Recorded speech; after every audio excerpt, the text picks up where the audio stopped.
ஐயா நாராயண சுவாமி ஜெயம் ஜெயம். சிவசிவா அரகரா ஜெயம் ஜெயம். ஐயா நாராயண சுவாமி ஜெயம் ஜெயம் என்றால் இந்த உலகில் பஞ்சபூத சக்தியான நாராயணர் நாம் எது செய்தாலும் செய்யாவிட்டாலும் அந்த அந்த காலகட்டங்களில் இந்த உலகுக்கு தேவையான இயக்கங்களை அது இயக்கிக் கொண்டே இருக்கும்.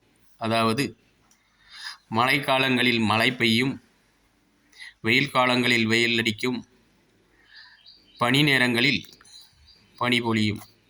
இப்படி அனைத்து சுழற்சியையும் இயற்கையாகவே அந்த பஞ்சபூத மகாபெரிய சக்தியாக ஐயா நாராயணர் யார் கேட்டாலும் கேட்காவிட்டாலும் இந்த உலகில் செய்து கொண்டே இருப்பார்.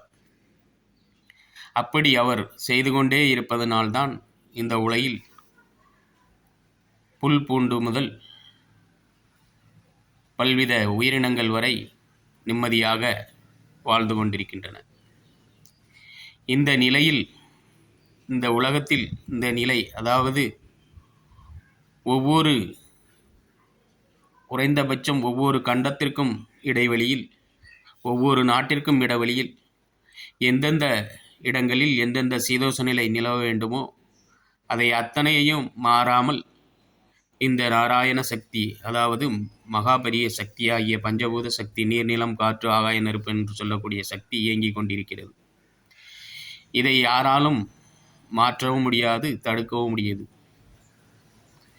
அப்படி மனிதனை மாற்ற வேண்டுமென்றாலும் மனிதனை தண்டிக்க வேண்டுமென்றாலும் இந்த பஞ்சபூத சக்தி மகா சக்தியாக உருவெடுத்து பேரழிவுகளை உண்டு பண்ணி மனித சிந்தனைகளில் மாற்றத்தை கொண்டு வந்து நல்ல விளைவுகளை ஏற்படுத்தும். ஆதலால் தான் ஐயா நாராயணருக்கு ஜெயம் ஜெயம் என்று கூறுகிறோம். அடுத்து ஐயா சிவசிவா அரகரா அரகரா ஜெயம். இது இல்லை, சிவசிவா அரகரா அரகரா. அடுத்து சிவசிவா அரகரா ஜெயம் ஜெயம். இப்படி நாராயணருக்கு ஜெயம் ஜெயம். அடுத்து சிவசிவா அரகரா ஜெயம் ஜெயம் என்றால் இந்த உலகில் அறம் கரா, அறம் கரம் என்றால் சிவசக்தி என்று பொருள். அந்த சிவசக்தி இரண்டும் ஒன்றிணைந்து செயல்படுவதால், சுழற்சியாவதால் இந்த உலகில் அத்தனையும் மனிதனுக்கு தேவையான அத்தனையும் தோன்றியதாக கூறுகிறார்கள். அப்படி அரஹரா, இந்த உலகில் ஒரு செடி மூலிகை இருக்கிறதென்றால் அதை பறித்து, அது இயற்கையிலேயே தோன்றியிருக்கும், அதுதான் நாராயணருக்கு ஜெயம் ஜெயம் ஜெயம்.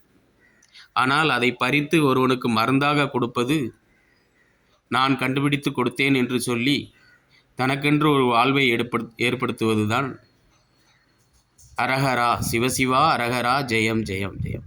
அப்படி இந்த உலகில் ஒன்று ஒன்றையும் இது எதற்கு பயன்படுகிறது, அது எதற்கு பயன்படுகிறது என்றெல்லாம் அதை சுழற்சி செய்து கொடுத்து மனிதன் மக்களின் உழைப்பை தன்வயப்படுத்தி வெவ்வேறாக வசதியாக வாழ்ந்து கொண்டிருக்கிறார்கள். அப்படி அந்த இயற்கையிலேயே தோன்றிய, அது என்னதாகட்டும், உலோகங்களாகட்டும், தாவர செடி கொடிகளாகட்டும், மர வேர்பட்டைகளை பயன்படுத்துவதாகட்டும், தங்கம் வைரம் போன்ற உலோகங்களை மனிதன் பயன்படுத்துவதாக செய்ததாகட்டும், அத்தனையும் இயற்கையில் கிடைக்கக்கூடிய நாராயணருக்கு ஜெயம் ஜெயம் என்று கிடைக்கக்கூடிய அந்த மண்ணில் அந்த பஞ்சபூதத்தை பயன்படுத்தாமல் எதையும் செய்ய முடியாது. அப்படி இயற்கையாகவே கிடைக்கும் பொருட்களை எடுத்து மனிதனுக்கு பயன்படுத்தும் விதமாக கொடுத்து, நான் கண்டுபிடித்தேன் என்று மனிதன் ஏட்டில் எழுத ஆரம்பித்தான். அதைத்தான் ஐயா அரஹரா சிவசிவா அரகரா ஜெயம் ஜெயம் என்றிருக்கிறார். இந்த சிவசிவா அரகரா இப்போதைய நாட்டு நடப்புக்கு ஏற்ப அனைத்தையும் தானே உழைத்து மனித உயிர்களையும் தன் குடும்பங்களையும் காப்பாற்றி கொண்டிருந்த மனிதன் இப்பொழுது ஒரு அரசாங்கம் மட்டுமல்ல, சாமியார் அமைப்பு, அரசியல் அமைப்பு, அதை ஆளும் முதல்வர் அமைப்பு, பாரத பிரதமர் அமைப்பு என அத்தனை விதமான அமைப்புகளுக்கும் தன் உழைப்பை கொடுத்து நேரடியாக பயன்படுத்தி கொண்டிருந்த பொருள்களை எல்லாம் இப்பொழுது நான் கண்டுபிடித்து கொடுத்தோம், அவர்கள் நல்லபடியாக வாழ வேண்டுமென்றால் எங்கள் துணை வேண்டும் என்கிற ஒரு நிலையை ஏற்படுத்தி விட்டார்கள். அப்படி கடலுக்குள் பெட்ரோல் எடுத்தாலும் சரி, அதுவும் ஒரு அற என்றால் ஒரு சுழற்சியை ஏற்படுத்தி தான் உற்பத்தி பண்ண முடியும். அப்படி அறிவியல் ஆகட்டும், உலகில் எது தோன்றுவித்தாலும் சரி, அத்தனையும் நாராயண மகாபரிய சக்தியான ஐம்பூதங்களின் துணை இல்லாமல் எதையும் கண்டுபிடிக்க முடியாது. அப்படிப்பட்ட அந்த சக்திக்கு கடைசியில் ஜெயம் உண்டாகும். ஆனால் இந்த அரகரா சக்தி ஜெயம் ஜெயம் என்றால் இதை மனிதன் எவ்வாறெல்லாம் மூட நம்பிக்கையில் அடிமைப்படுத்தி பயன்படுத்த வைத்தால்தான் மட்டும்தான் அவன் ஜெயிக்க முடியும்.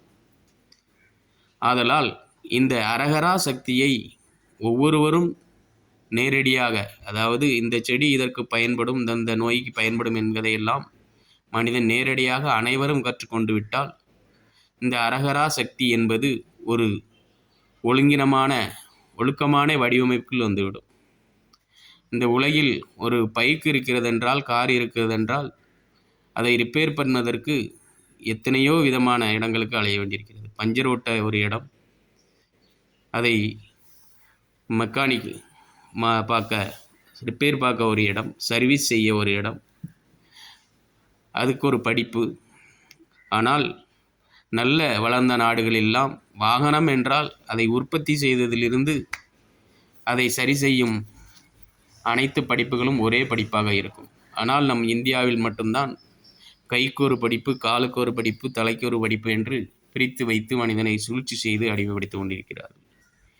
இப்படி அனைத்திலும் அரகரா அமைப்பில் ஒழுங்கீனம் இல்லாததால் தான் நம் நாடு இன்றும் சீரழிந்து கொண்டிருக்கிறது என்பதை ஐயா நாராயணருக்கு ஜெயம் ஜெயம்.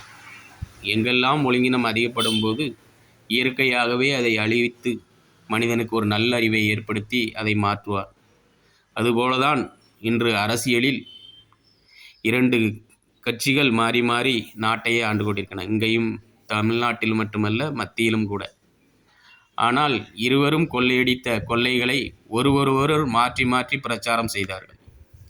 இதை கேட்டுக்கொண்டிருந்தே மக்கள் 10-50 ஆண்டுகளாக கேட்டுக்கொண்டிருந்து மனம் சலித்து போன மக்கள் புதுசாக ஒருவன் வந்து செய்தாலும் பரவாயில்லை, செய்யாவிட்டாலும் பரவாயில்லை என்று முதலில் தமிழ்நாட்டில்தான் ஆட்சி மாற்றத்தை கொண்டு வந்துள்ளார்.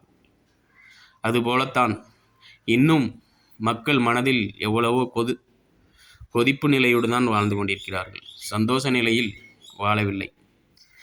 தினசரி 1000 சம்பாதிப்பவனும் தினசரி ₹1,00,000 சம்பாதிப்பவனும் ஒருவனும் நான் நல்லபடியாக வாழ்கிறேன் என்று சொந்த பந்தங்களிடம் சொல்லி வாழும் அளவுக்கு நிம்மதி இல்லாமல் இருந்து கொண்டிருக்கிறான்.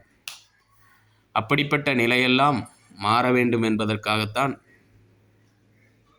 ஐயா வைகுண்டர் மட்டுமல்லாது ஐயா நாராயணர் இந்த உலகத்திற்கு இயற்கையாகவே ஒரு சிந்தனையை உருவாக்கி அருள்நூல் 1008 என்கிற நூல்களை கனவில் தோன்றி உருவெடுத்தார்.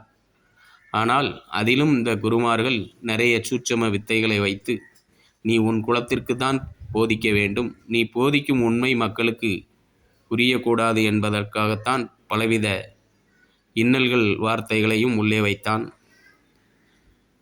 அப்படி வைக்கப்பட்ட இந்த ஐயாவினுடைய அருள்நூல் 1008 சில உண்மைகளை காலம் வரும்போது தெளிவுபடுத்த சிந்தனை தானாக மக்களிடம் தோன்றும் என்பதுதான் இந்த பதிப்பு. ஆதலால் அனைவரும் உங்களிடம் உள்ள நபர்களிடம், செல்போன் நண்பர் உள்ள நபர்களிடம் ஷேர் செய்து கொள்ளுங்கள். ஐயா உண்டு.